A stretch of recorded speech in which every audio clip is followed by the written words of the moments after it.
All right. Hello, everyone. ThuggzBunney here, just doing a quick little intro by myself before we get into episode 10 of the DTI podcast. I just want to make an announcement here because registration is still open and will still be open for a few weeks. But the Uncharted League, or the UCL, is an event, not exactly a tournament. It is very much in the spirit of Debarker's ladders, but since they're closed, we're kind of stepping in to provide a similar experience for everyone who had players or teams who had gotten used to playing daily or weekly, and especially now that Uncharted 3 and The Last of Us have matchmaking available for console. Where we wanted to show a little bit of love and support for Uncharted 2 still here. But yeah, if you want to get signed up and look at all the rules, all the details that I can't get into in just a brief few minute intro thing, go ahead and check out the ThuggzBunney events Discord. All the information is in there, and registration is open until January 31st. So get signed up. You have a few weeks. If you don't get signed up by then, it's probably going to be your last chance to compete in Uncharted 2 until this summer, because ladder stage is going 6 weeks, then playoffs are going 6 weeks, and then we're probably going to take at least a few weeks to just rest and chill, because 12 fucking weeks of organizing and dealing with the shit is exhausting.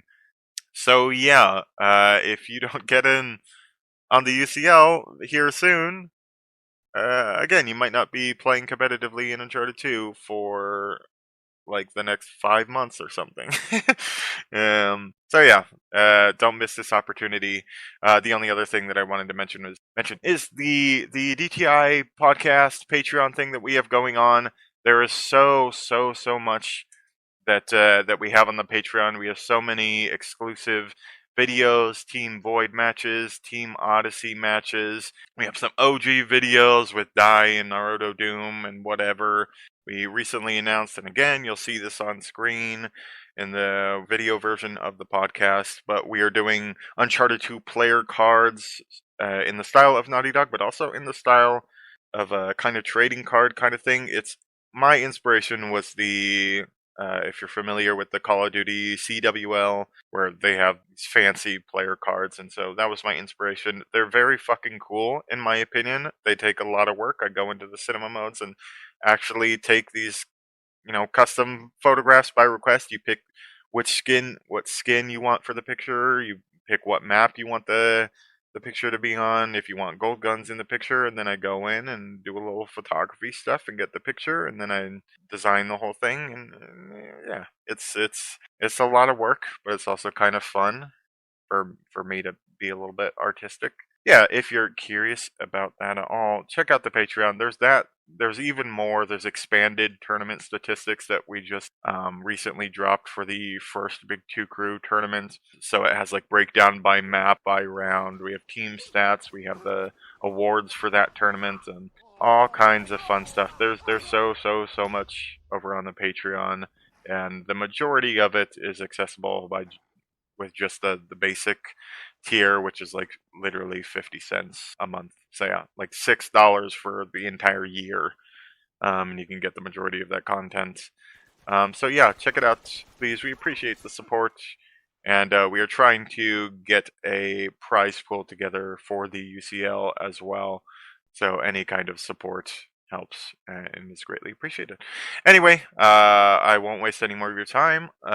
Without further ado, let's get into episode 10 of the Down the Irons podcast. All right, this is episode 10 of the Down the Irons podcast.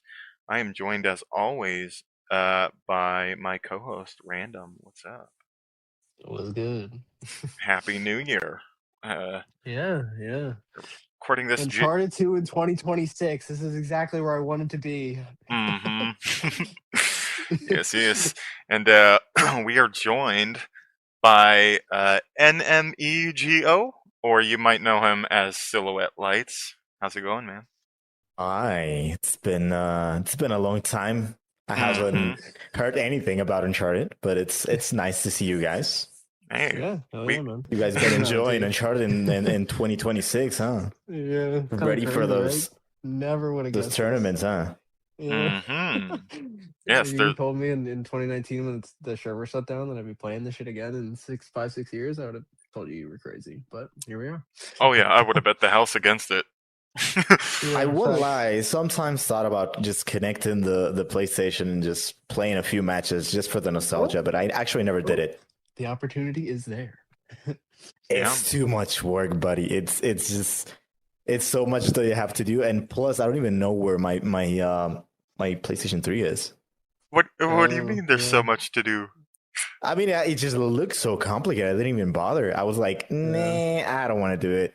The process has gotten a lot easier. Like before, you had to you were on a wait list for like at least a week, that's when I sometimes 3 checked. weeks, and like even then it was just a chance. Like it was kind of like a random selection. Like some people were waiting for like a month or two, but now it takes like 24 hours. Like sometimes they'll even do it like in a few hours. Yeah, The they've whitelist done you some just have instant to- whitelist people. Yeah. Yeah, That's the main issue that I had. That I checked as soon as it came out. Like I saw it. I don't remember where I saw it, but I saw like it was a possibility to play it again, and I was like, but I need to do all those things, and it's still not assured that I'm gonna get to play it. So I was like, nah. Right. Like I got some other things to do, so I guess I'll do it probably later. But I never actually tried it.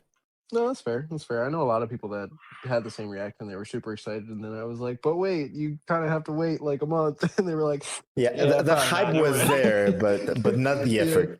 Yeah, no, but yeah, it's a lot easier now. It takes like a day, and all you have to do is like change a setting in settings on your PS3, and then you're pretty much good to go. Like it's just free reign after that. And like all you need is your PS3. You don't even need a PS3 controller. I use my PS5 controller. Yes. And yeah, like everything's unlocked already, so I don't even know if you have your old account, but like all the skins are unlocked, all the boosters are unlocked. Even if As a matter of fact, I do, but I don't have the same name. I have this new name. I updated it. Well, that's probably fine. So the other one got lost in oblivion. Or probably someone took it. I don't know. There you go. You can be incognito. Don't have to worry about motherfuckers uploading YouTube videos. Oh, people still do that? Damn. Damn. No, I'm Not I'm much, mostly though. trolling. I'm mostly trolling. I'll get more of that. I actually wouldn't mind it. A little banter. No, nobody does it to talk shit. Like at this point, it's just just uploading stuff for content. I would assume the community has gotten a lot more wholesome than it was back then. Yeah. It's. I mean, there's still some drama for sure, but for the most part, I feel like people have matured. For the most part, it's like I'm definitely not that same angry kid that I was, 10 years ago. So I would say most people are mostly better, and there's still just a few people who are just stuck in junior high. Yeah. Like they have 13-year-old brain. Yep. That's for sure. Yeah. Anyway, but yeah, it's holy shit, it has been much too long. I don't know if I've ever even, I mean, I'm sure I've gotten in matches with you, Silhouette, where we were on whatever PlayStation mics, but I don't think you and I have ever like directly talked before Reloaded. We were always just like a peer, just just acquaintances. I remember probably like a few times where I did like speak, but it wasn't anything like a direct or anything. It was just like mostly comms in game, so like doesn't really count, I would say. Yeah, for sure. But yeah, I guess we will start. This is kind of an ongoing question that we have with every person who comes in for more of like a kind of interview style podcast thing, which is RaNDiM and I talked about how we first got started in Uncharted, and GMR Chris did, and when we Icarus Prime, when we had him on the last episode, he did. So if you want to talk about as much as you remember about how you even heard about and got started in Uncharted just for the first time, and found out about the series and the multiplayer and all that stuff. It might be an interesting story to some. I actually never knew anything about Uncharted. I wasn't much about gaming or video games in general. My brother was. I started under a different name, And that different name changed many times before it was Silhouette Lights. But mostly at the very beginning, I remember I started playing Uncharted pretty much when it came out because my parents got the console for my brother, and he was like playing it, but he was playing for the campaign. Like he heard about it for the campaign, and he was like in love with it because he really likes story games and such. But then I started playing online games because I saw him like play like 3-4 matches, and he got absolutely fucking stumped. But I was like so curious on like what was going on, why he wasn't doing anything, why he would like couldn't like barely shoot his gun. And I was like, Yeah. Trying to coach can him. you let me try? Can you let me try and play? Because like I was younger. I was a younger brother. He was like the older brother. Yeah. And so he wouldn't let me touch his PlayStation. He would like always be playing. And then I had that moment where I just go tell mom. And I'm like, yo, mom, he's not letting me play games. Like, Nice. can I play too? Classic. And then she would make him like let me play. And Shout then I out to started Mom. playing, Shout out to and I Mom. remember my very first match ever, and I think it was Lost City. Lost City was the one that had like that square place in the middle with the RPG, right? Yeah. Had the waterfall. Yeah, and the... Yeah. Yes. I remember it was Lost City, and I didn't know how to play Uncharted at all. Like I didn't know how to like not the controls or anything. Like I've never played it before, but I just wanted to play because I was so curious that I saw my brother. And that was actually my first ever experience on an online game. Damn. And I started playing it. And I remember that match, I went positive and I like had like 15 kills and some shit like that. And I was like, damn, like I'm good at this. I was a kid and I was popping off and I was like, damn, this is cool. This is interesting. But I mean, everyone was a complete noob. It was at the very beginning of the game, at the very start. Yeah. So like nobody knew what the fuck to do. So like I just like touched the controller and I felt it and I was like, I really like this. I want to do it again. And so like I would tell mom on him every single time I wanted to play. And I would get like a few matches, but every single time it was under his account. And I remember I didn't have enough like play time because I was dependent on him to let me play. But I remember I played so much on his account that I got to level 60 without like very much playtime. Yeah. And then I kind of wanted to like get into online games and understand how the fuck like they worked and everything. Well, I started making my own accounts, and I remember I made like some weird ass names. I made like 5, 6, 7 accounts before I ended up having my own SilhouetteLights account. But like I played with so many accounts, and I would just like do different names just because I didn't see a name that I really wanted. Right. And then I started playing and I started like befriending people. I remember the first people I befriended were some Arabian dudes. I don't know if you recognize the names, but Cobra, KSA, Cicero, who else? Osam was there. Okay. When he was named Osam. Wait, Zizoro. Zizoro is like Zizoro. That guy? Yes, that guy. Yeah. I was really close friends with them, like all of them. And then the reason I met them is because they used to farm the fuck out of that. Was King of the Hill or Chain Reaction, probably. Chain Reaction, yeah. They would just farm chain no kill. Oh, no kill, money. No kill, money. Every single time it was no kill. All of them. And I would like go in there and they were like, be so friendly, and they were like, no kill, money. And then I started talking to them, and like my English was like really bad back then, and their English was like not great either. So we like kind of like understood each other, and so I started like playing with them, and then they started showing me like a more try hard side of the game, and then I started like to be a little more sweaty. Then I started meeting people. I remember one of the first people that I met was also Glaucoma. Yeah. Damn. I've always been like really good friends with Glock.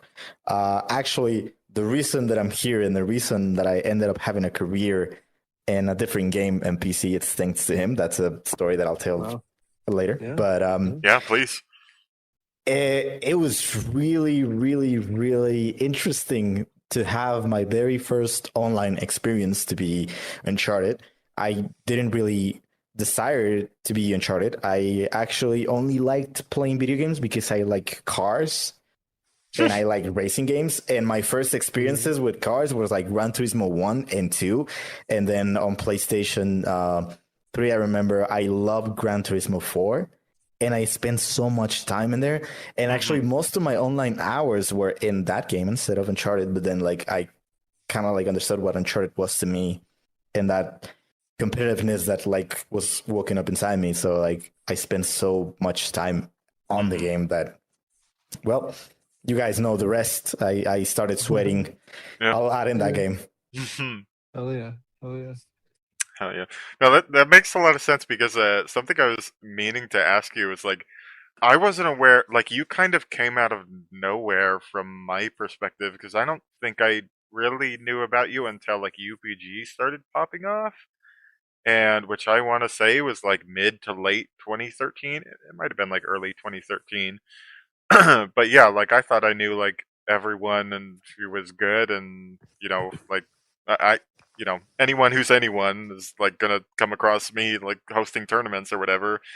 But then before I knew it, your UPG and UPG was going to semifinals or finals of tournaments, and then we could talk about this too. But then you're on TDT after that, and I'm like, what the fuck? Like, yeah, and then yeah, you. Now that I think about it, yeah, I did come out of nowhere, but I did play the game from the very beginning. But like you said, you were changing names like throughout, like trying to actually settle. committed to like a name. So like I always had different names. Yeah, I probably ran into you multiple times, and like we don't remember because I never saw the game as a competitive thing. I was just good at it and I enjoyed it, and so I kept playing it.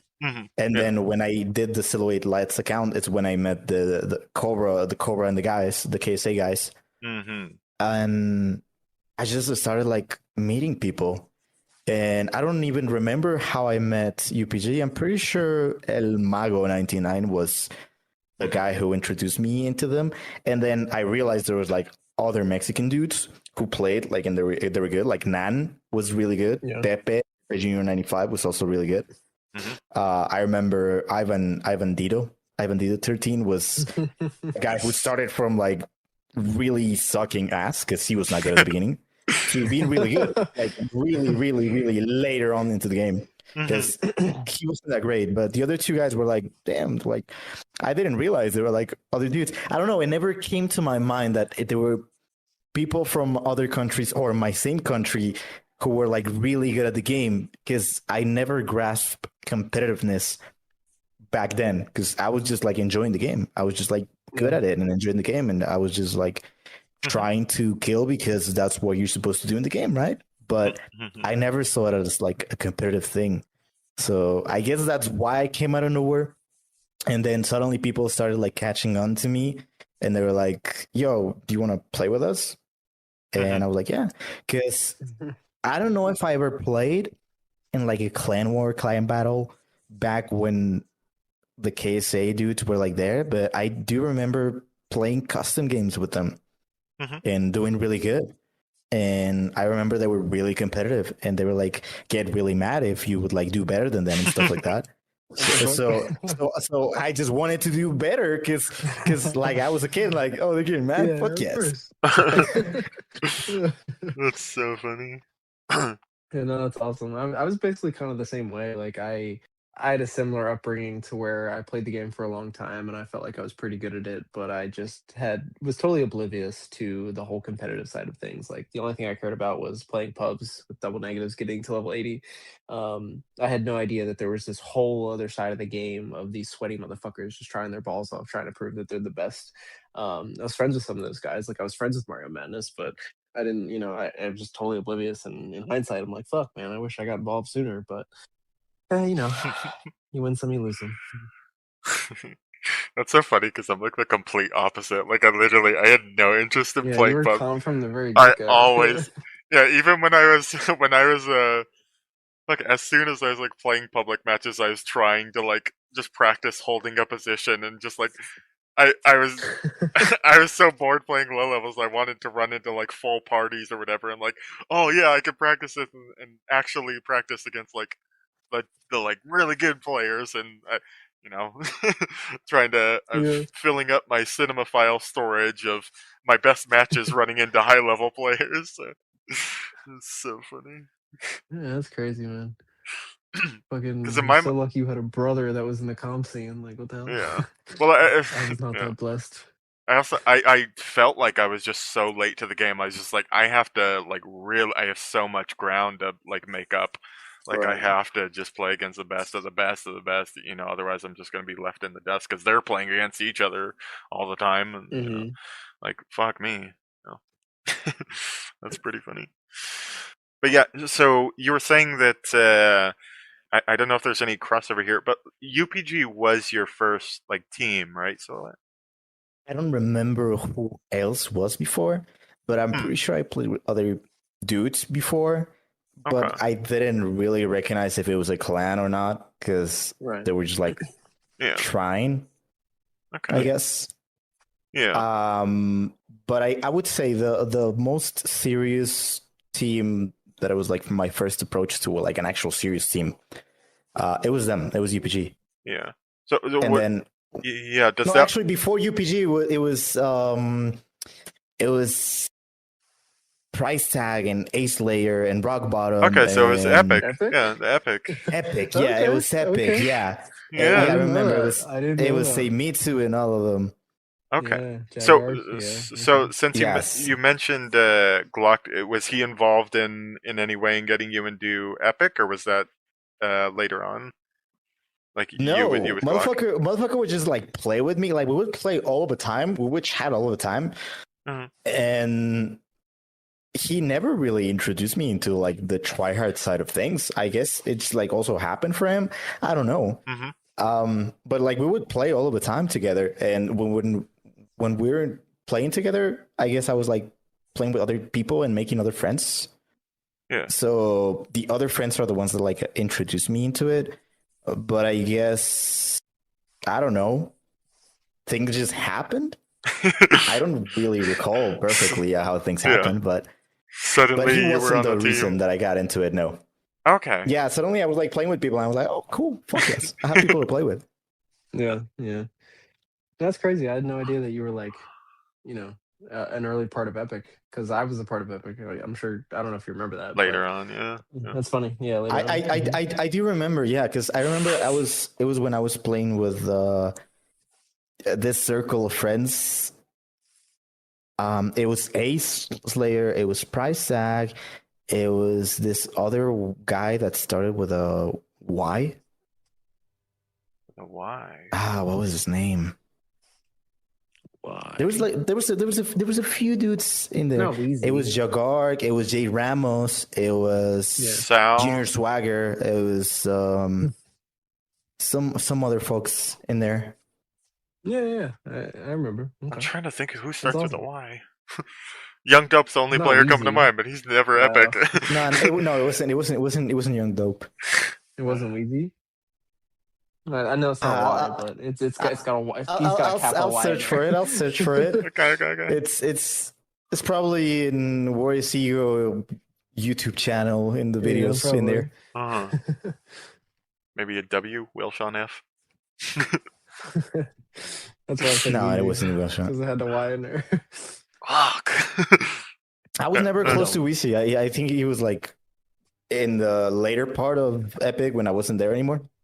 Yeah. Okay. Yeah, because I think he, early on he was on Seal with Tenmusu and Shumai and Ale Sibi Yeah, Dibi. because by the time he was there, I was no longer playing with Epic. Okay. Gotcha. No, I joined well after Weezy was already a part of the team, so like I missed you by a good margin. Sounds like. Oh yeah. Well, yeah. Then, do you want to talk about as much as you remember? Because I have here in my list of things to talk about. What did I say? What was it like playing with UPG, Epic, TDT? How were they similar or different than each other? They were all very different. Yep. They worked so imagine. differently. Epic was all over the place, really. It was just like people who knew what to do, but they didn't know how to do it together, I guess. Yeah. Like, I think Yeah. Rock Bottom himself described it as like it was mostly based on like friendship and vibes more Yeah, than totally. yeah. It Mhm. was completely about like just being cool friends with each other and like some good players bunched up with each other, and that was Yeah. mostly it. Because like we would get into like clan wars and stuff like that as like let's try this, like it's gonna be fun. More than anything, I didn't think we had like any expectations. I don't think any of them had expectations of that, Right. but it was there and it was fun and I enjoyed it a lot. But then You guys were good, UPG too. started happening. You know what? There's actually a clan war. Mhm. I can probably look for it while we yap. But I don't know if it was Keri Iker or Santi from OMG that uploaded it, and they used to do lives. Yeah. So they actually did a live one when I was in there. Oh wow. And I can still hear my cringe voice in that video, and I always hated it because of that. But it was nice. Yeah, it was like long time. They were like not playing anymore Mhm. like they used to, but they were there. Right. Was this No, like and- 2013, 14 probably? I don't really recall how long it was. Probably Or later than that? I would have to find it. I thought OMG It was- stopped it- at like 2013, kind of. Oh no, they were part of some Frag Nation tournament, right? Yeah, it was like the one of the last tournaments that they participated in. Yeah. Hmm. I know Kiri's channel is still up. I think a lot of the videos are on there. You might be able to find it. Yeah. That's really fucking cool, though, bro. To be in like, Is a it live match still against Kiri OMG Kiri? like that. Let me look for it. Yeah, I think that's still his name. Yeah, I think they got rid of the OMG clan channel, which is kind of a bummer. I think Yeah. maybe Thugs could correct me, but I think Carrie still has all his Yeah. videos. Carry One Iker. They definitely. I don't know about. Yes, I found it. Yeah, I'm not sure about Carrie or Santi specifically, but I know they've definitely privated or unlisted quite a bit of their videos because I distinctly remember some that I can't find anymore from their channels. Yes, no, they did get rid of a lot of them because I remember not so long ago, like a few months ago, I was going through because I still own the same YouTube channel that I used to like use back then, and like the videos I liked, the videos I commented on, and everything. So like I was going through the videos that I have likes on, and I saw a few of them that they were like no longer there, but I know it was Uncharted because of the titles and everything. Yeah. Right. Yeah, such a bummer, man. So some of the good Uncharted content is just gone off of YouTube. Mhm. Fuck. Yeah, Where'd it they all go? completely got rid of it. Mhm. It sucks. Tragic. But anyway, I think you were talking about Epic and then UPG after that. Well, UPG was a lot different because they actually took things seriously, I guess, to an extent. Because they were like really good friends and they were like, meme with each other and just laugh and have a good time and whatnot.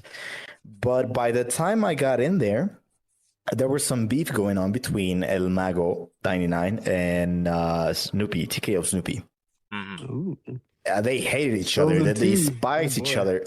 So I was Why? like the new guy going in. I never actually really understood like what happened. I just know they just stopped being friends with each other, and they had like a really tight circle of friends, and they were like all really good. And they were like good friends, but they clashed with each other.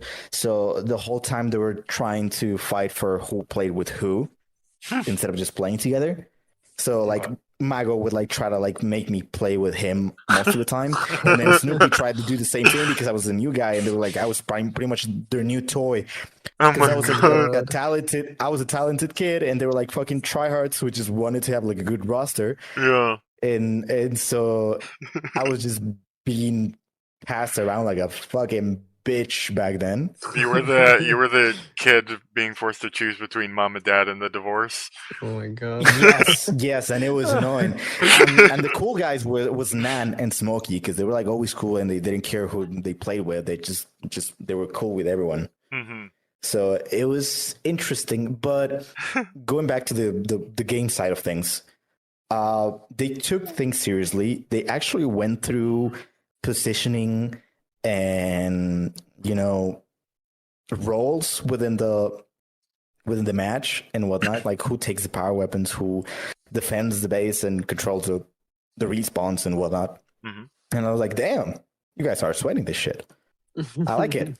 Yeah. I like it. It's like it's new. It's new for me. So I was understanding a lot of things that I didn't grasp before.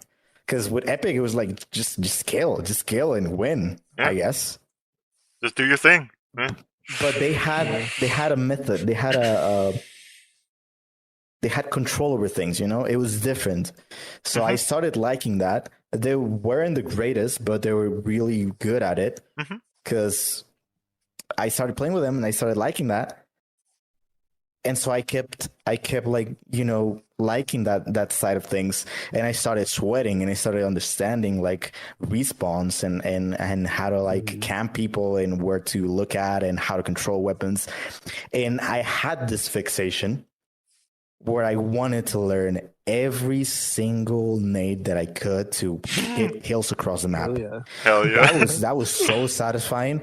And I remember I went into just custom matches and I would like try to perfect nades and get that pixel perfect nade and where to land it when someone is camping me an angle that is commonly held or something.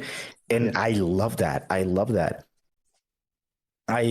remember I used to do that so much that they started using me as an entry. UPG, I remember they, instead of having me in the back because I was like good with the FAL and such, I started making entries instead for them because I was like good at just getting the nades and such things like that. So I started like being, I guess, more in their faces. Hell yeah. And started working and they started liking that. I had the confidence. So I just rolled with it. And then at the very end, when things weren't really popping that much, I remember I got into TDT and they were more chill than UPG in that sense because all the sweatiness was like already wearing off.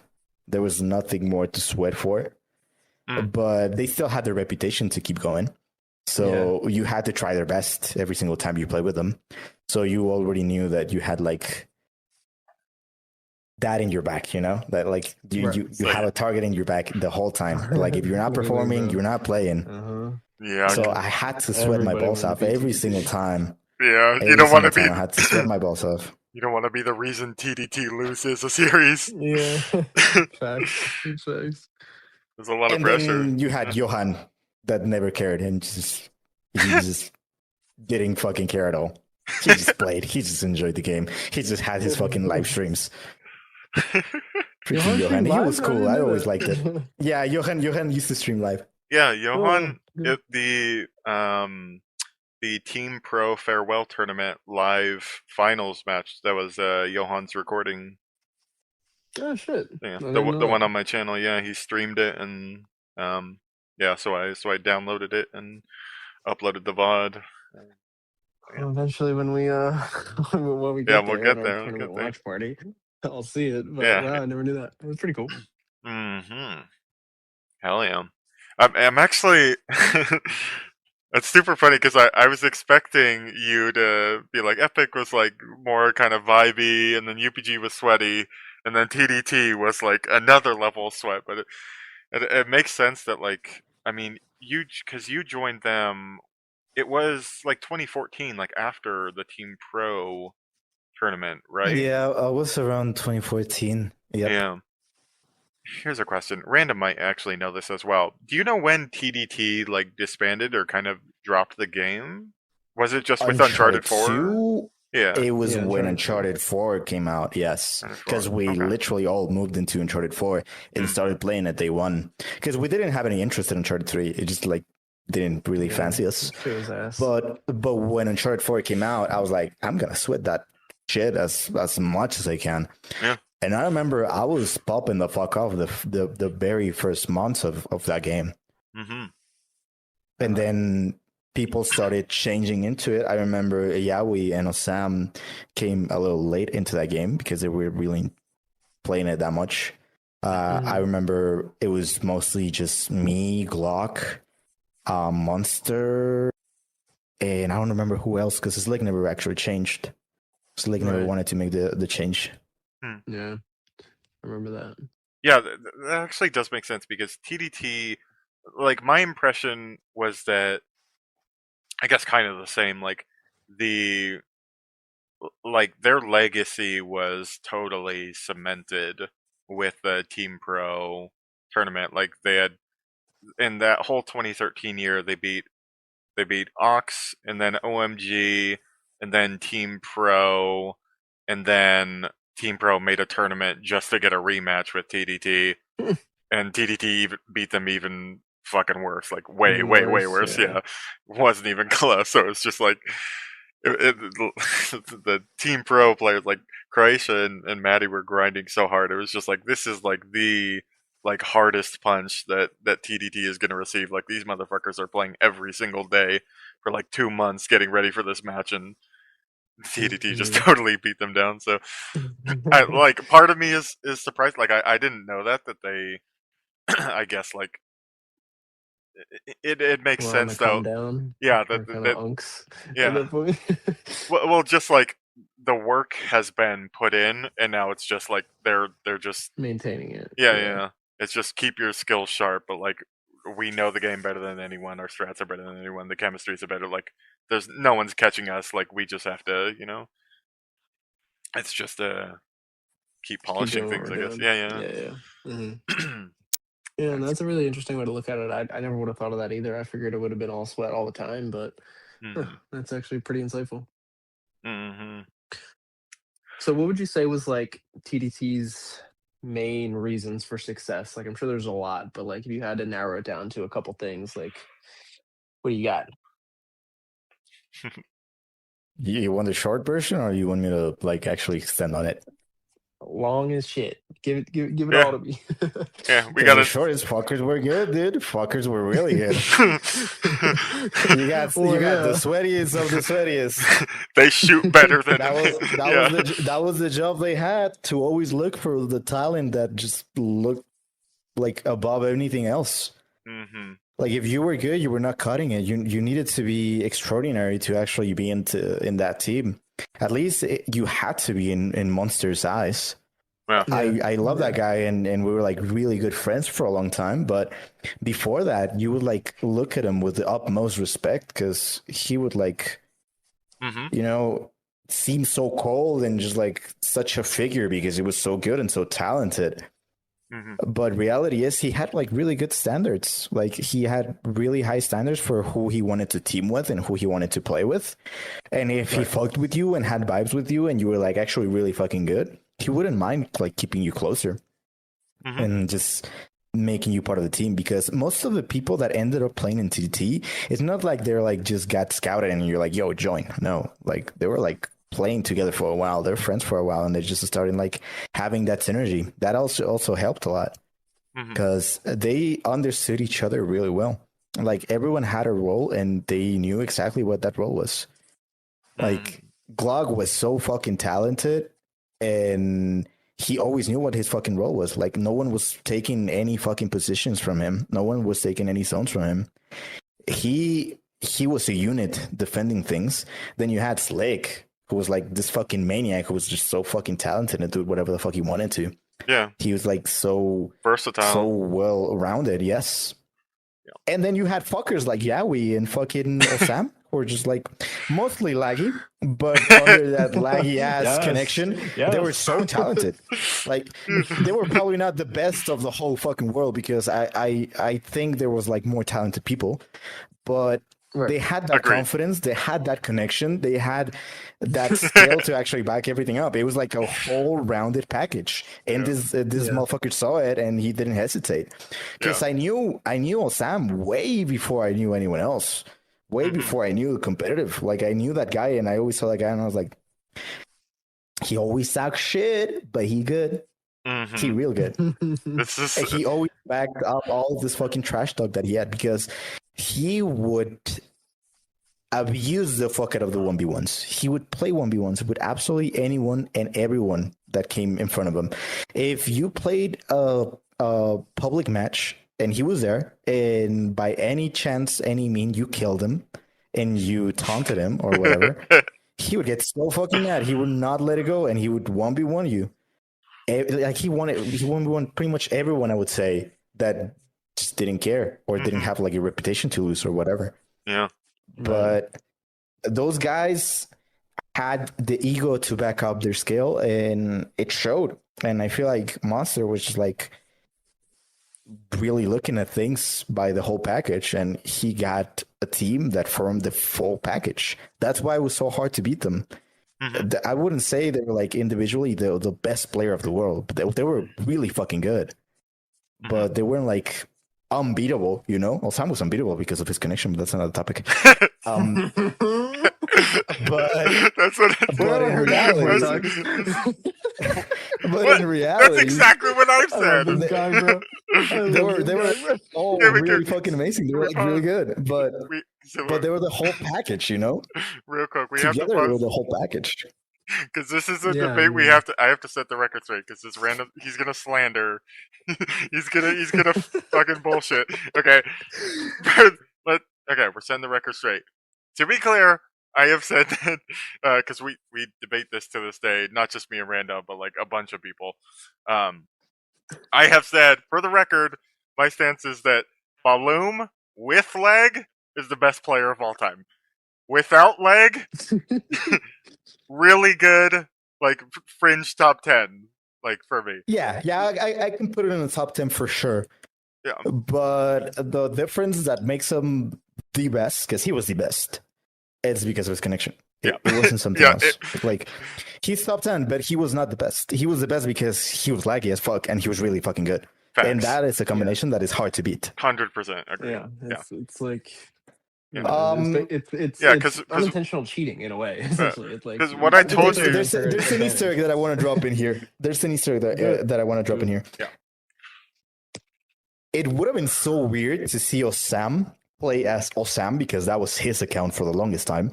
The underscore Osam underscore OOO. Mhm. like And the balloon account is actually not his account. It was Glock's. Glock. It was Glock's and mine because we used to play on that account the whole time. If it was playing, it was me playing. Oh my god. That's so funny. And it was to a point where Glock just sold him the account for like $20 or some shit like that, and he started using it. But Yeah. since we had the name, I still remember that I liked the name and I wanted to use it and I wanted to buy it, but I didn't have the money for it. So I was like, fuck it, I'll keep being SilhouetteLights then. Oh my god, that's so So funny. you were almost Balloon? I was almost Balloon, yes. That's so funny. Just real quick, to tie the knot on this, Random. Exactly what I said. Yes. I told you. I think when we first did like our top 10 players list, what I said was that Balloom, like he's untouchable, has like force field, shotgun AK, like he's doing magic tricks on the map with his leg. But when his in that rare moment, you know, when the stars align and he's not lagging, he's still pretty cracked. Like when his connection is fine and you can't tell, it's like it's just a really good player. But you know, I never claimed that he wasn't good. I just claimed that he was didn't overrated because of his connection. put him in your top 10 or honorable mentions at all. Nope, fuck him. Oh my I am a god. certified Balloon hater after all these years. There was many of them. I wouldn't blame you. Yeah. I will say I hated him when I used to hang out with Cobra and company because he was so fucking annoying, dude. He was like a bitch. He was a little bitch. He was so annoying. He used to cry about everything. Yeah, But I mean, he put in the hours. He grinded, and he became the fucking best. Respect for that.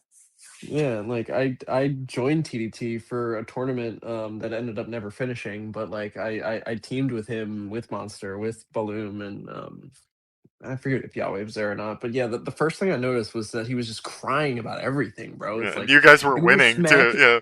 yeah, we were smacking. Like this team had no shot. Like I still have the live recording. This team had no shot of beating us whatsoever. It was like 50-20 or some shit, and he's still crying because Slick decided to push them a little too hard, and he mentions it like twice throughout the match. I'm like, bro, relax. It's not that deep.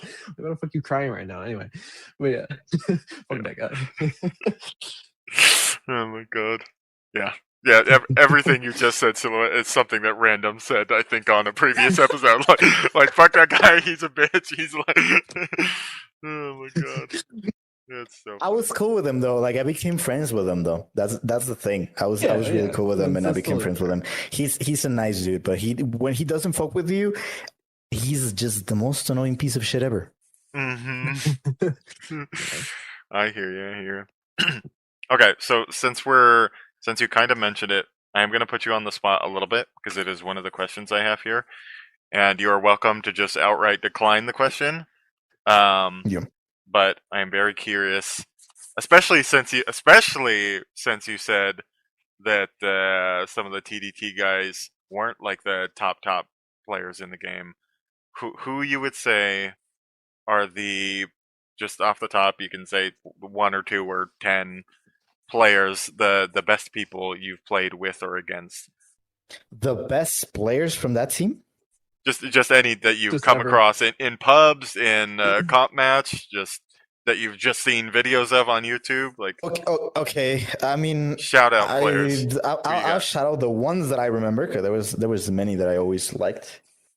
Mm-hmm. I always respected a lot Glock, because for me, Glock, I was not only like really good friends with him and really close to him, but I saw how he became one of the greatest, in my opinion, like one of the most versatile players. Like he could do literally anything.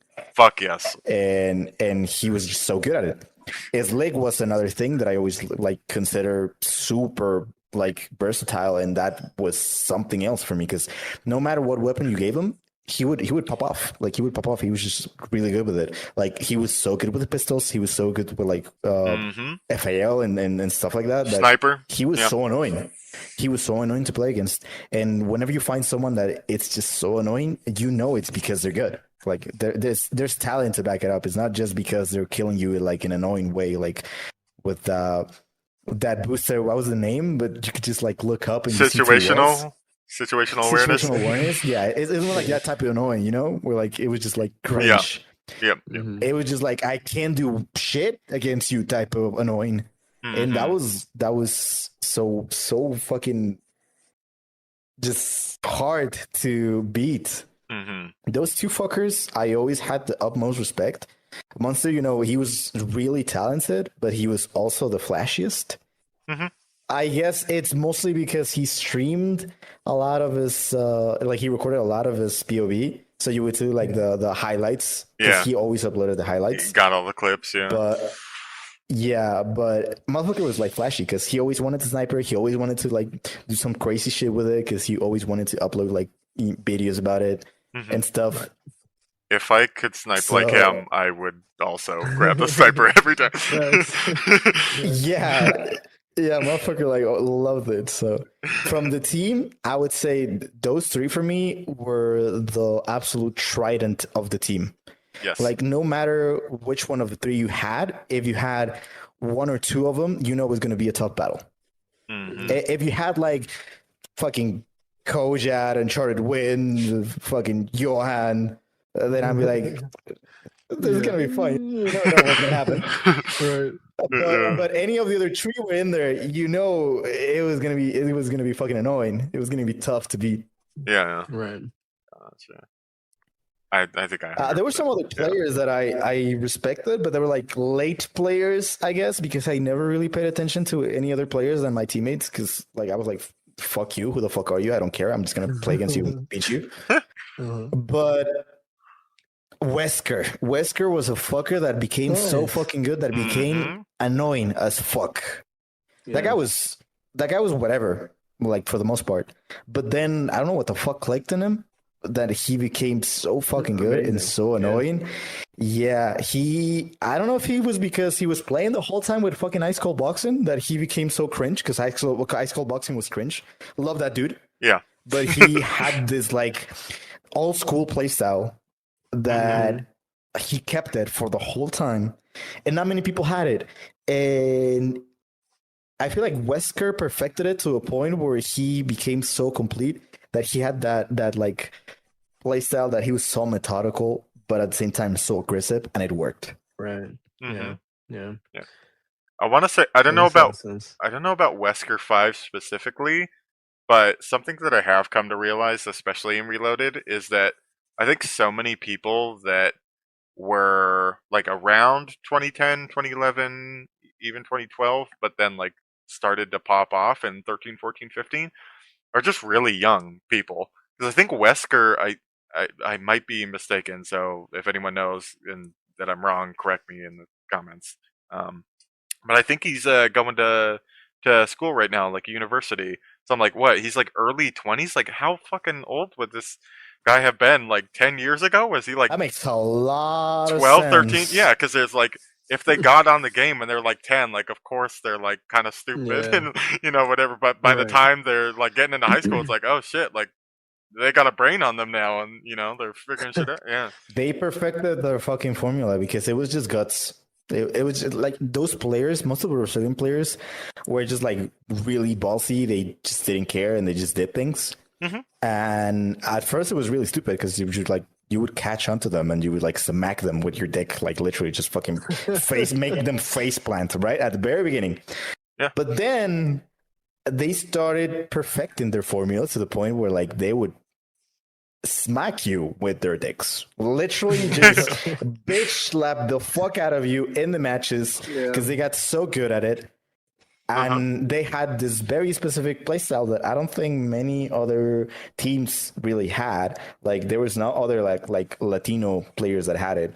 Probably just S29. I don't know if you guys remember that Yeah. fucker. Like it was S and like a bunch of numbers. That guy was really He good. still plays. But He's back. he was really good, but I feel like he was the only. I think it was Colombian, if I'm not mistaken. Yes, He was like Colombian. the only Colombian that actually popped off because I cannot remember for my life any other Colombian that actually had like the same talent that he had. And he started the same way. He was so stupid at the very beginning. Like he would go like unbelievably negative, like Mario Madness type of negative. Just like he didn't care. He just fucking pushed. He just inted because he wanted to play. He wanted to shoot. He wanted to like play the 1v1 instead of like be smart, But then he perfected the formula to the point where like he got so fucking good that it was actually kind of scary. And it was nice to see that happening, Because the game was so slow and so methodical. No one wanted to push. No one wanted to make the first move. It was just grenades and see who made the first mistake. And then everything was like the complete opposite. If you were a slow team, you would get completely destroyed by teams who just started being so aggressive and started like doing things together and started pushing things and trial and error, Yeah. And I have a utmost respect for like most of the Brazilians that started doing that because they got so good at it that like a lot of people were like didn't have respect for most of the Brazilian players, and then they started like making a name for themselves. They forced their names into their mouths, and it was cool to see that. It was really nice to see that. Oh yeah. I think that funny enough, how well do you know Bosna Snipes or Jay Bosna? Snipes. Jay Bosna. I saw him plenty times, but I don't think I ever like played with him. Okay, interesting. Because he's like, I think you'd really appreciate what. This is kind of off topic, but I think you'd really appreciate his progress as a player because he's been around since 2010. He was really good in 2010, 2011, but he has taken it to like a whole new level where he's like 100% aggressive, but his like movement and everything is so good. His spawn awareness, like he always knows where you are. He's always reacting quicker and everything. And he's I think like 99% of the community is gonna say he's the best player in the game right now, and he's also Yeah. like the most aggressive player in the game. For sure. So yeah, very reminiscent of Wesker 5, and I think they both Yeah. took a leap around a similar time in the kind of mid 2010s. Yeah, I definitely noticed that about Wesker too. Like, I feel like when I first came back to the game in like 2012-ish, like late 2012 or early 2013, I feel like I played against him a good amount, and I always thought he was okay, like never anything too crazy, but he wasn't bad. Like, he held his own, he was fine. And then like a year later, I was playing against him in 1-3-7, and he was just like popping off, just going ham, just fucking everybody up, and I was like, oh, this guy got a lot better when I played him a year ago. It's kind of crazy. I mean, I feel like the entirety of 1-3-7 was kind of like that, because like I played them in the Grim Nightmare tournament in 2013, and like I thought they were mid. I didn't think that they were very good at all. But then I think I left the game for a little bit to play Destiny, and then I came back, and then like in 2015, they had just become this massive team that like was probably one of the best in the game besides TDT, and I was like, hey, yo, these guys got a lot better. What the hell? So yeah, I mean, improvement, hell yeah, For sure. Okay, before we move on to I think on episode 8 we did a whole what if series on players, or part of that was players or teams we wish we could have played with or played against and gotten the chance to do that. And so I'm curious who you would say, if there's anything that comes to mind as to teams or players that you wish you had the opportunity to play with, whether that's like you just didn't know, like you weren't friends with the people at the time, so couldn't like connect and team up with them at the time, or it's just like they stopped playing before you had the chance to team up with them, like a Sergio Pro or something, or yeah, just whatever comes to mind. Well, I never actually had any regrets when it came to Uncharted 2 because I kind of came late to the competitive scene, right? And it wasn't really because I didn't want to, it's because I couldn't. Like, I didn't have the time, I didn't have the knowledge, I didn't have the proper understanding of the language to just like make friends outside the typical, like just a few words, just a few calls. And I didn't really like get to play with a lot of people that I ended up playing in Uncharted 4. But I wouldn't say I have any regrets, because one of the most important people that I ever met, which was it was Glaucoma. It was just that dude. And I met him in the most random way. I remember like I met him in just a public match, and he messaged me because I was like doing good, and he was a sweat back then. And he started like befriending me, and I remember he made up a fucking story of how he was French, but he understood a few English, and how he lived in Paris and some shit like that. Motherfucker was a pathological liar just to make like friends and keep low key his account, because he also had like a shit ton of accounts. I won't mention many of them because I don't know if he ever wanted to, but he had plenty of accounts. Yeah. Glog was just another of his Smurfs that he ended up like liking and keeping. Yeah. But that's the only guy that I genuinely wouldn't change a thing. Like, as long as I met that dude, I don't care about the rest. I don't care about who I could have, would have, should have played with. Hell yeah. There was a few dudes that I played in Uncharted 4 with, and I teamed up with Juan Batista 18, Sets, Sergio Pro 13. I ended up playing with them in Uncharted 4 when TDT wasn't really like popping off. And I brought Glaucoma in because he speaks Spanish. So like I brought him in. But I remember Seth telling me like it would have been nice to have you on 3S3. That Spanish team that used to have like a lot of beef with OMG the whole time. Because I remember Juan Batista was one of the OGs. Like that dude was like level 80 from the first fucking few months of the game, since like they allowed it to be level 80 because Yeah. like level 60 Right. was the max, right? Yep. Yeah. But that dude was like, he played so much that I remember that as soon as they raised the cap of the levels, he was like pretty much there already. Jesus. Sheesh. But yeah, he played a shit ton. Yeah. But like all of those dudes, it would have been nice, you know, but not really. Like I don't have like any regrets of that. Like I would have liked to play with this dude of this other team or whatever. Mhm. As long as he met Glock, I'm fine with everything else. Hell That's yeah. high praise, man. That's high respect. Shout out Glock. I love that dude. Till this day, he's still my brother. He's not just my friend. Hell yeah. Why don't you tell us that Glock story now while we're on the subject? Well, we used to play all the time. Like since Uncharted 2 days, we used to play all the time, especially Uncharted 4. Mhm. But he also enjoyed a shit ton of Destiny. And throughout the whole journey of him changing games, he was so talented in every single fucking game he played. Every single game. Him and I would play religiously Destiny. We even boosted accounts in Destiny. Like we actually made a eBay account and started making a boosting service because we were so good at it. Yeah. He was way better than I was because he was like so fucking talented. But we were like good friends and we were like boost accounts and we would make money, just like having a good time, you know, Trials of Osiris type of shit.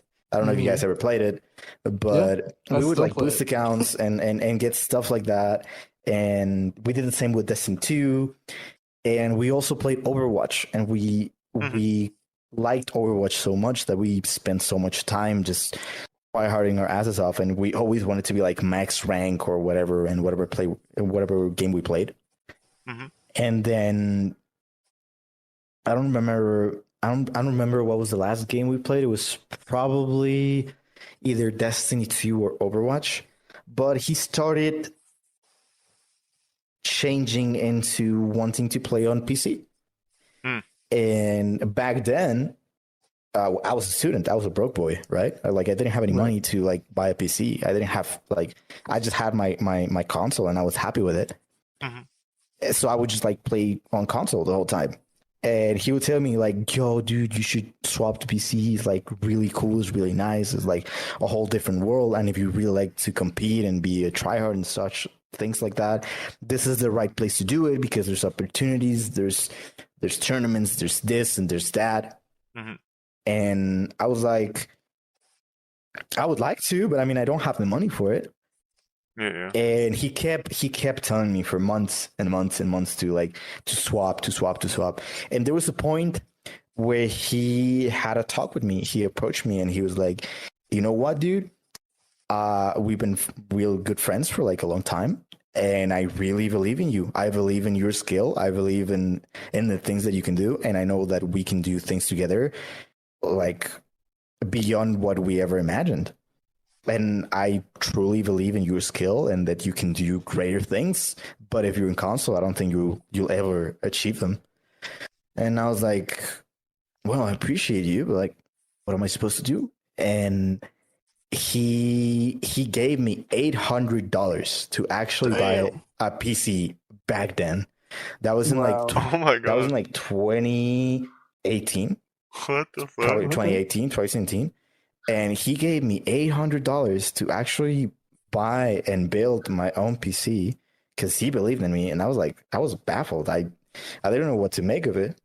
And I eventually agreed and he gave me the money. I built the PC. We started playing Overwatch on PC because Overwatch is just such an easy game to learn, like mouse and key back then. And so I played it, and we were like so in love with like the Overwatch League back in 2018 when it was like popping off. And we were like just so in love with that and the esports scene and the whole like LAN events. And it was just so magical to me because I was like, damn, like if I'm a really good player, if I make it up there, like, can I also be in one of those events? Like I started like daydreaming, you know, Yeah. and that seemed so cool. And then we started doing that, and then we kept boosting, and we kept making money, and I kept upgrading my PC, and we were like playing together. But then it came to a point where we played so much with each other that we grew tired of each other because it started to become like a toxic environment, you know, like kind of like Oh shit. brothers, kind of like brothers were just like you Yeah. don't tolerate each other, but you just love to be with each other because you're cool, you know. And Yeah. and we started playing this game when it came out, literally on launch. Apex Legends. We started playing Apex Legends when it came out, and we played it. We didn't think much of it. We kept playing it, and it was like, yo, this shit is good. This shit is really good. And we fell in love with the game, and we kept playing it for like a whole year. And then things started happening. You know, I was like almost out of college. I was about to graduate. Then COVID happened. I ran into some issues with Glock. We stopped talking to each other. Then I started getting some opportunities. And then I ended up competing in Apex Legends. And then in like 2022, if I'm not mistaken, I ended up actually playing in Pro League for Apex Legends, which led me to LAN events. I ended up actually accomplishing my dream of playing in a LAN event. Yo, that's crazy. Hell yeah. It's such a crazy story because the only reason I started like committing to the game and actually trying to do something competitive outside of just like sweating was because of COVID. And then COVID happened. Yeah. I dedicated like a few months to the game, and then things started happening. And I traveled around the fucking world to play video games, and I was like, I'm dreaming. Like, what the fuck is this? I'm dreaming. Jesus you know, like, Christ. this is so crazy. And I always tell myself that I owe a lot to him because he was the one that believed in me, and he's the one that saw that picture of me actually competing and doing the things that I always dreamed of, which was like watching the Overwatch League. And I always dreamed with it. And then this guy just came into my life, believed in me, gave me a shit ton of money. We mastered our craft, and then things happened. And then I became a professional player with like a salary and everything in a game that I really enjoyed. Like I'm still around this space. I'm not a player anymore. I'm a coach, but like I'm still like things are still happening, you know. And it's crazy. It's crazy to think that one dude that you met playing random video games back when you were a kid, like led you into this. And it's crazy. It's just crazy to think about it. Yeah, man, for real. Holy shit.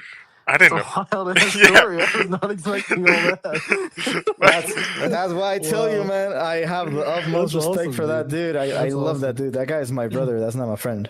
No, I totally respect that. Like, that is one thing I've noticed. Like, I feel like we've talked about Glock a decent amount on this podcast. And I feel like nobody has ever had a single bad thing to say about him. Like, I've never had the pleasure of playing with him personally or like on the same team. I don't even know if we've even spoken in BC that much. Like, you know, maybe just like call outs at maximum, but it's kind of a bummer. So, like, yeah, if we were to do that, the exercise again where we're talking about what ifs or whatever, I'd probably add Glock to my I wish I played with that guy list. Yeah. That's awesome, man. Yeah, I mean, honestly, same, because I don't think...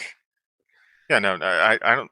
I barely even played, like, scrims with him. I just always knew, like, my first, like, time, like, hearing about Glock or anything was just that I heard that, fucking before the Uncharted 2 tournament 2013 with OMG, I had heard that, like, TDT was like, don't fuck with this team. Or maybe it was... I can't remember if Glock was on Two Fly in like the Legends tournament or whatever, the one that Two Fly won just before my 2013 one or whatever. But basically, I heard that there's this I heard there was this motherfucker named Glaucoma who was like super fucking nice, and like he was the best player on this team. And I was like, I was super hesitant because I was still in my era of like I saw the 2012 tournament where Monster and Two Fly, you know, kind of got beat up by BMX. Um, and I was like, okay, how good are these guys really? Like, these guys have been playing for well over a year, and like how much better are they really getting or whatever? And like, okay, Gluckham, okay, another new player who's gonna blow me away or whatever. But then as soon as the tournament happened, especially in the finals, and it was just immediately like watching the gameplay of the guy. I was just like, okay, no, he's so different. He's like so clearly just playing like, you know, just like any like of the greatest players I've ever seen on the game.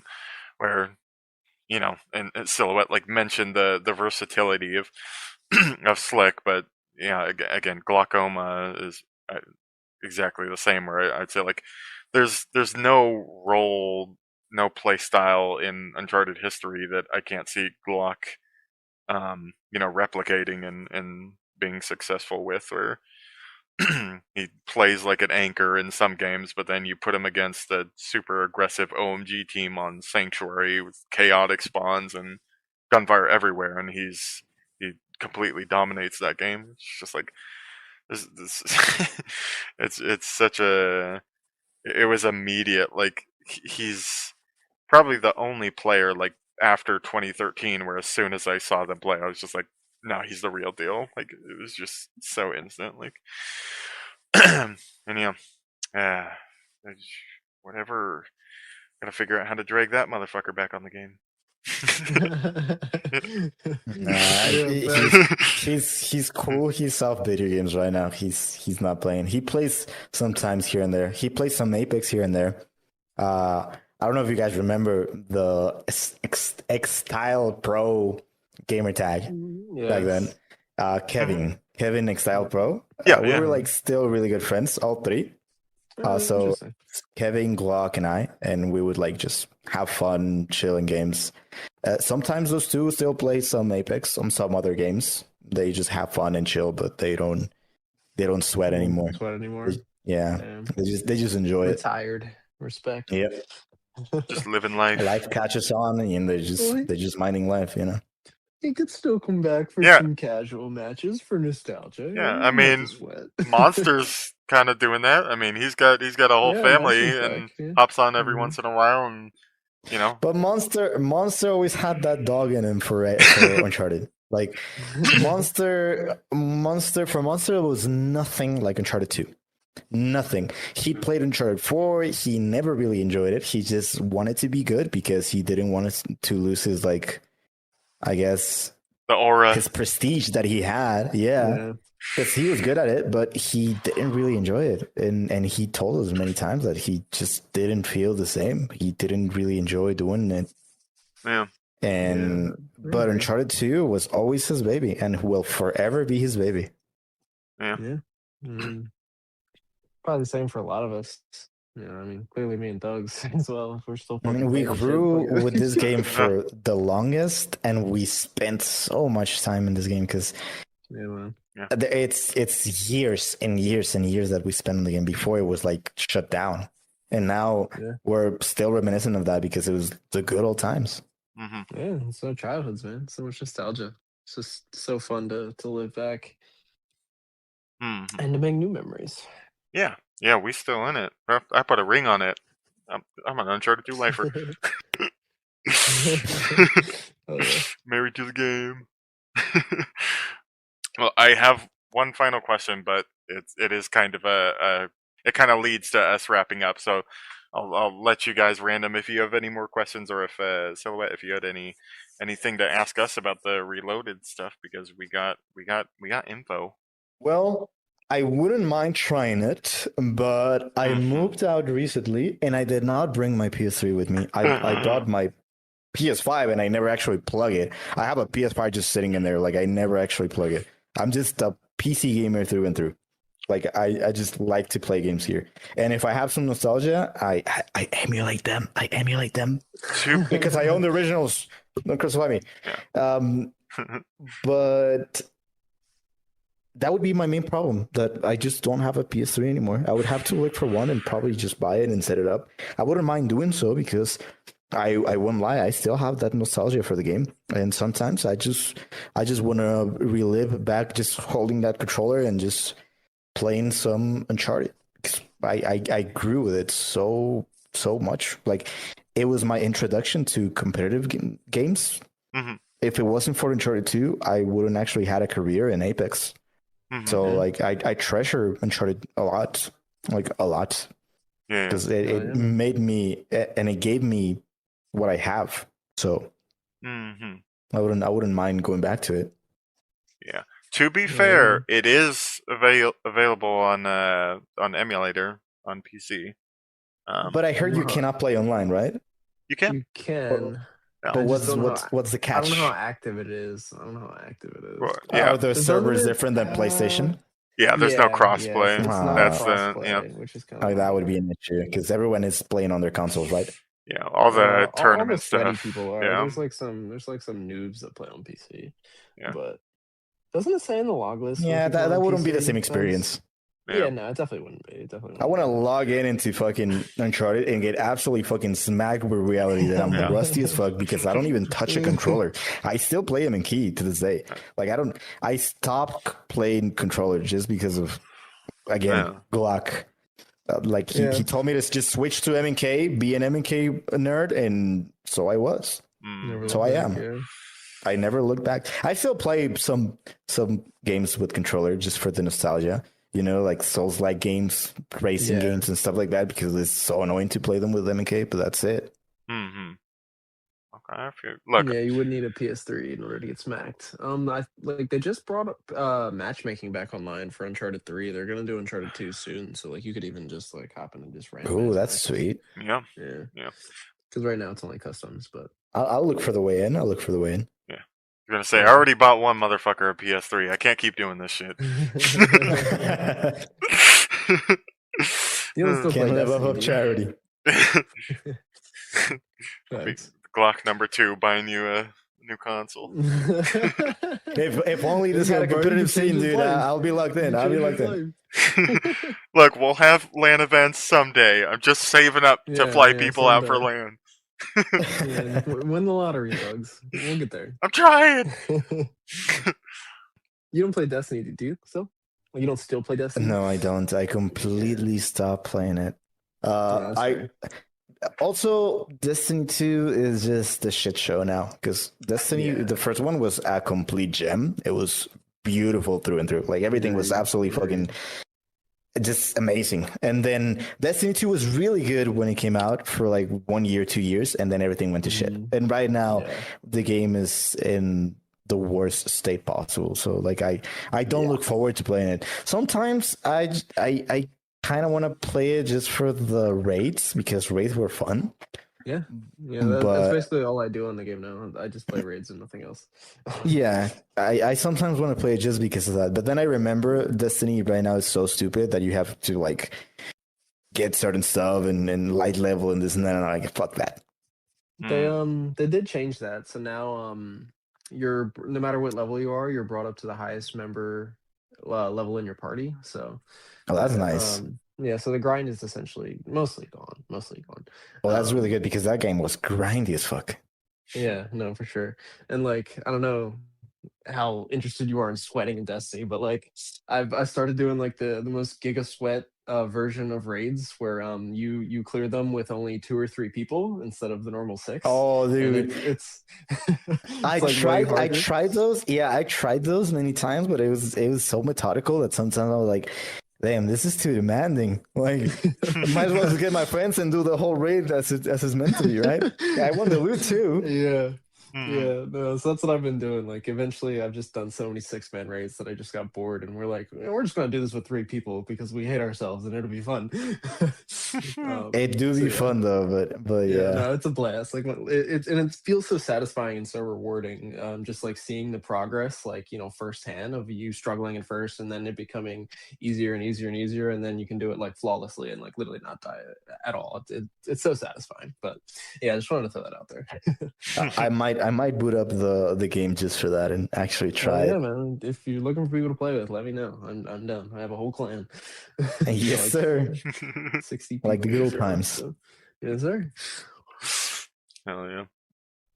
Well, yeah, Thugs, get on Destiny. Off topic. I'm kidding, bro. Sorry. Yeah. No, that's okay. Back to Uncharted. I don't have time to fucking do anything I'm else. kidding, bro. I'm kidding. I'm going to fucking college now, and I fucking have a girlfriend, and I have a full-time job, and I'm running Whoa. tournaments, and fucking hell. I'm kidding, bro. I'm kidding. Trying to live Destiny my 2 is not that important. It's fine. Oh my. Uncharted 2, though, different story. Yeah, that's different. College can Yeah. fucking eat shit. Yeah, college can wait. Oh my god. Okay, but okay, so my last question, we already kind of answered it, but maybe I can sell you on this. My last question is just, what would it take to get you on Uncharted Reloaded? What do we have to do? How much? How much do I have to pay you to? No, I think we just talked about that. like real quick. What is if you here? I'll leave it this way. If you can remember, if there's anything you could like change about Uncharted 2 to improve it, or that you didn't like about the game or the comp scene or whatever, is there anything in particular that that stands out that you'd be like, ooh, if magic wand. Yeah, if I were hired by Naughty Dog and we're like remaking the Uncharted 2 multiplayer, and we're like, oh, what changes would you make? What would we make? You already know the answer, brother man. Servers, they were shit. I used to get disconnected Oh my god. every single time. I mean, I had the Mexican connection, Fuck. That was shitty on its own, but still, if servers were better, no balloons were in the picture, Facts. Okay, I don't know how much they can do about that part, but what would be second? Yeah, the lag is a lot better, I will say. Like, at least from my perspective, from what I've experienced, the lag is it's true. Still there, but it's nowhere near as bad as it was, and that has been a blessing for sure. If Probably more people not start playing, Type 3 maybe anymore, it'll huh? get worse again. Yeah. Maybe Probably it'll get worse with more people. I want to say it's probably just because generally internet service providers are more like ubiquitous throughout the world. Yeah. Back then they were just like some shitty ass providers, and the structure wasn't really like the greatest for it. Yeah. Online games were somewhat new still back in like 2009-10 when like I started playing like video games online. So like we came a long way. Yeah, for sure. But besides the lag, which I would also agree, I think it's a little bit better. Some people think it's worse, but I'm just like, am I misremembering? Like, I remember balloon people floating around the map like every few games. Like what Hell God was doing the other day? Like that shit would happen all the fucking. Oh yeah, time. You do matchmaking like every other game. There's someone in the lobby doing that. Like, yep. What would he was also one of the lucky few, dude, because the Uncharted was kind of relentless when it came to lag. Because like if you're lagging a little bit, you get fucking DC'd, you can't play. It's annoying, right? Yeah. But he was lucky with it because he had that type of lag where you just don't disconnect. Yeah. Literally just have the God's gift to melt absolutely everyone in the lobby. Yeah, yes. The connection is so consistently bad. There was no in between. Either it's like shitty where you can't play and do shit about it, or like it gives you literally hacks and you're a fucking god in the game. Yeah, bro. It's like I didn't have those. I had the shitty ones, dude. I had to fucking endure that. That was annoying. Yeah, you just freeze in place. You're like, yeah, okay, great. I was just checking the bots from OMG against Epic, and there's one where I literally disconnect from the match. Yep. And my team loses. I might have changed the result, and not probably not, but still. You never know. You never know. Yeah. I was 4-4 against those fuckers, dude. Maybe I don't know. Who knows? That's Could have been a rage quit. Could have been a rage quit. No, that's one thing I am proud of. I did rage quit a few times, but mostly 90% of the times I disconnected, if not 95% of the times I disconnected, it was because of my shittiest connection. And I remember because that was the times when I raged. Mm-hmm. Like, I didn't rage if I get smacked. If I get smacked, then that's because I suck, right? Yeah. Right. But if I get smacked because I'm lagging, or if I get fucking disconnected, I would lose my shit back then. Yes. Like, I would smack my controller and I would instantly cry because I didn't have money to buy another controller. But I would be like, fuck, dude, I hate this because there's nothing I can do about it. Until this day, that's the one thing that just triggers the fuck out of me. Like lag issues, internet connection, just having something that is not on your control, it's just so fucking annoying. Yep. No, I totally agree with that. Yeah. It's like, especially like at this day and age where, you know, technology is so advanced, it's like when it doesn't work right, it's like, what the fuck? You're supposed to work. Mm-hmm. Like, I'm paying extra for this shit. Like, what's going on? Yep. It's like in 2025, this stupid ass technology ain't working. Like, Yeah, shit is not cheap for it to be fucking just not working. ass. Mhm. Yeah, thanks. I feel the same. I think I've only ever rage quit public matches. I don't think I've ever genuinely rage quit a game for like any reason of like playing. I mean, fuck it, when I'm playing OBJ, I had a game where I went 2-16 with 4 blunder captures. And I didn't rage quit. I just kept playing. Like, fuck it. I had more caps than I did kills. It was wild. Oh yeah. Like I don't give a fuck. Like I'm playing the game for a reason. Like I want to play the game. Like Yeah, thanks. I know. Look, Random, I'm gonna send you a DM. You probably weren't here for those times, but I found it. Look, I didn't find the one where Kirikir was live. I think he took it down Okay. because probably voices, and he felt cringe of himself because that happens. I felt cringe of myself, but it was back when Price Tag, Seimitsu, Rock Bottom, Darkness Love, A Slayer. It was me. And some other dude that was from Argentina that you probably never knew. It was Ultra Bishix 13. I knew him. No idea. You didn't know bitch? Oh, okay. That guy was also that guy was maybe the if one I who saw got the me name, into Epic. Huh. Yeah, Ultra Bishix. I don't remember how the fuck was it spelled. No, it 13. doesn't ring a bell. Ultra vicious. Yeah. Oh wait, it's like some all shit lowercase. like that. It's like all lowercase. Yes. Yeah, all lowercase with an X. Okay. Yeah. Okay, I remember. Yeah. I didn't like know him personally, but I remember seeing the name around. Yeah, I remember that's the guy who got me into them. Mm-hmm. Okay. And then I Damn, started bro, being you're like, level 59. That's crazy. I think I've only ever seen you as like something higher than that, like 70 something. I don't know. I don't think I've ever seen you that low in level. That's crazy. I never actually leveled up. I was one of those guys who just like didn't care for like leveling up and never used the boosters for it. So like I was like, fuck it. Who cares? Mm-hmm. Yeah, no, literally. That's so funny. Well, that's it for episode 10 of the DTI podcast. And thank you, as always, for joining me, my co-host, RaNDiM. Of course, wouldn't be anywhere else. Mm-hmm. And to our guest, NMEgo, SilhouetteLights. NMEgo, yes. That's the proper pronunciation, NMEgo. NMEgo. But I appreciate you for having me here, and I appreciate you for making me relive all of those memories. I actually didn't expect to remember so much. Yeah. People have said that before, that once you get into it. Bro, you were going in. Yeah, I feel like that's awesome. Yeah, it like started getting fresh. Dude. I started feeling like I was still in one of those clan battles, sweating my ass off. Kind of makes you want to play again, huh? Yeah.